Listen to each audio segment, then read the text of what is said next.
এই যে দেখতে পাচ্ছেন আমার হাতে কি, এগুলা কিন্তু কলমি শাক। আর আপনাদের মধ্যে একজন কমেন্ট করেছিল যে কলমি শাকের একটা রেসিপি দিতি। তো বাজার থেকে আর কিনলাম না, চলে এসেছি আমাদের নাগার মাঠে।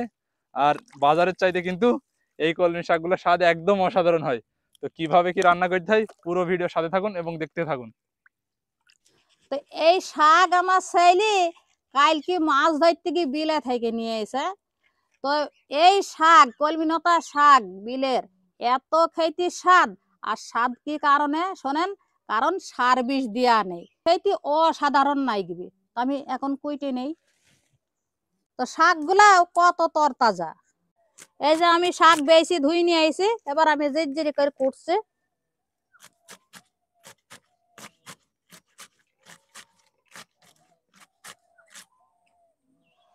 এই যে শাক আমার জির করে কুইটে নেওয়া হয়ে গেছে, এবার আমি হিসেল ঘরে গিয়ে আনবো। এবার আমি আঁকা ধরে দিয়েছি, এবার কড়াতে পানি দিয়ে দিলাম, কাঁচা ঝাল দিয়ে দিলাম একটু, আর এই যে নুন দিয়ে দিলাম। পানি ফুটে গেছে, এবার আমি শাক দিয়ে দিলাম। শাক নেড়ি সেড়ি সেদ্ধ হয়ে গেলে আমি তেল পাড়বো। এই যে শাক সেদ্ধ হয়ে গেছে, এবার আমি শাকে তেল পাড়বো। কড়াতে তেল দিয়ে দিলাম, এবার আমি তেলে রসুন কুচি দিয়ে দিলাম, শুকনো ঝাল দিয়ে দিলাম। তো নেড়ি সেড়ি যখন লাল হয়ে যাবে রসুনটা, তখন আমি শাক দিয়ে দেবো। এই যে শুকনো ঝালটাও লাল হয়ে গেছে, ভাজা ভাজা হয়ে গেছে, রসুনটাও লাল হয়ে গেছে, এবার আমি নেড়ি সেড়ি এই যে শাক দিয়ে দিলাম।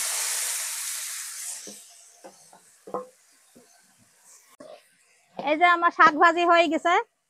তো শাকটা দেখতে কত সুন্দর লাগছে, তো খেয়েতো অসাধারণ লাগবে, কারণ বিলের কলমিনতা শাক।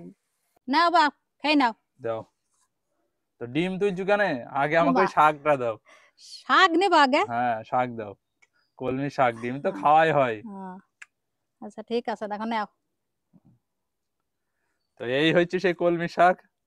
আর শাকটা কিন্তু আমাদের মাঠের বিলের শাক, যেটা এমনি বাজারে তো শাক পাওয়া যায় কলমি শাক, কিন্তু মাঠের বিলের শাকের একদম অসাধারণ স্বাদ। কারণ এতে সার বিষ দেওয়া থাকে না, আর এই কারণেই স্বাদটা বেশি। আর উপকারিতা গুণাগুণ তো অনেকই আছে। তো খেয়ে দেখা যাক, বিসমিল্লাহ।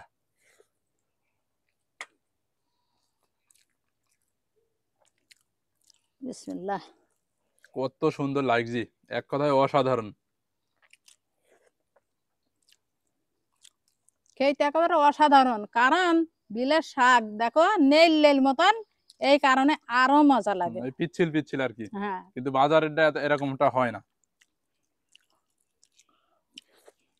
তো এতক্ষণ তো দেখতেই পালেন আমার মা কিভাবে রান্না করলো এই কলমির শাক। আর খেতেও একদম অসাধারণ। শাক পাতা দিয়ে ভাতও কিন্তু বেশ মেলায় খাওয়া যায়।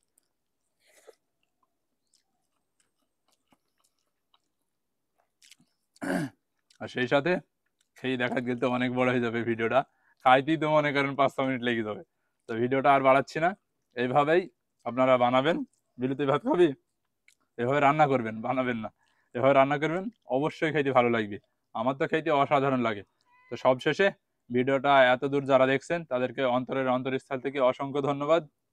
আর সেই সাথে কি আর বলি, আজকের রেসিপিটা কিন্তু এক কথায় অসাধারণ, একদম সাদামাটা রান্না, কলমি শাক রান্না। তো আমার সাথে বেশ ভালোই লাগে। সবাইকে জানাই আল্লাহ হাফেজ।